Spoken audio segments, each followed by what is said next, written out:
সাহা অধ্যয়নালয়ের পক্ষ থেকে সবাইকে স্বাগতম। আজ আমি কলকাতা বিশ্ববিদ্যালয়ের বিএ প্রশ্নপত্র নিয়ে এসেছি। এখানে দেখতেই পাচ্ছ 2023-এর নতুন সিলেবাস অনুযায়ী। এখানে একটু ভালো করে তোমরা দেখে নাও কাদের এই প্রশ্নটা।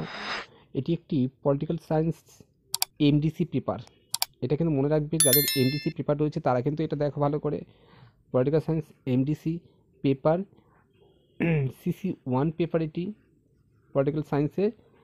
আর এটি কিন্তু CCF, যে নতুন যে সিলেবাস হয়েছে আমাদের CCF, সেই CCF অনুযায়ী এই প্রশ্নপত্রটি ফার্স্ট সেমিস্টারের জন্য।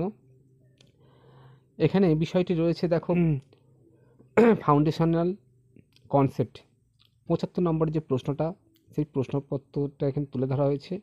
প্রশ্ন প্যাটার্ন কিন্তু অনেকটা চেঞ্জ হয়ে গেছে। এখন কিন্তু 5 নম্বরে 3টে থাকতে এবং মডিউলে 15 নম্বরের প্রশ্ন 2টো থাকছে।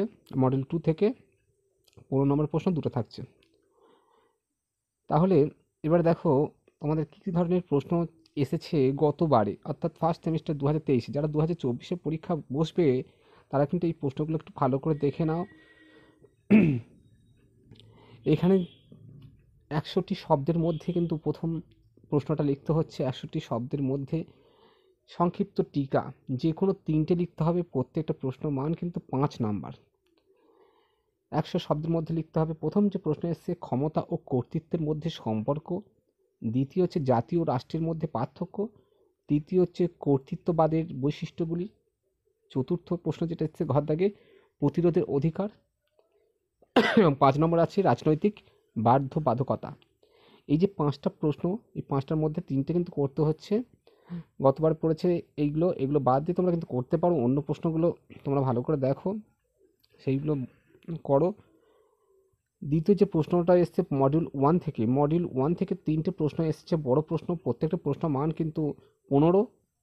দুটো এসছে 300 শব্দের মধ্যে, কিন্তু এটা লিখতে হচ্ছে 300 শব্দের মধ্যে।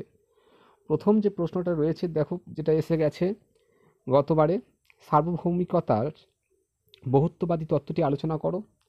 আইনের সংজ্ঞা দাও। আইনের বিভিন্ন উৎসগুলি বর্ণনা করো। তৃতীয় যে প্রশ্ন এসছে, ব্যক্তি স্বাধীনতা বলতে কি বোঝো? ব্যক্তি স্বাধীনতার রক্ষা কবচগুলি কি কি? এটা কিন্তু খুব গুরুত্বপূর্ণ প্রশ্ন ছিল, যদিও চলে এসেছে। সুতরাং এই প্রশ্নগুলো কিন্তু এর থেকে কিন্তু তোমরা 5 নম্বরের প্রশ্নগুলো কিন্তু দেখতে পারো। এবার মডিউল 2 থেকে এখান থেকেও 15 নম্বরের প্রশ্ন 2টো করতে হচ্ছে। 3টে আছে, 2টো করতে হচ্ছে। 300 শব্দের মধ্যে লিখতে হচ্ছে।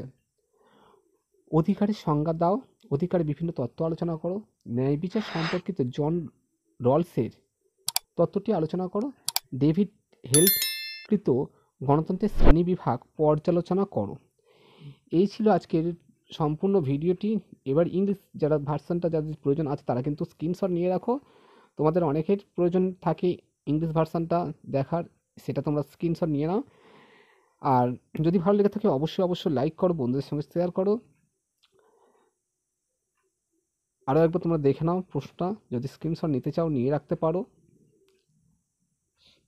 আর অবশ্যই বন্ধুদের সঙ্গে শেয়ার করো, লাইক করো এবং কমেন্টে জানিও কেমন লাগলো।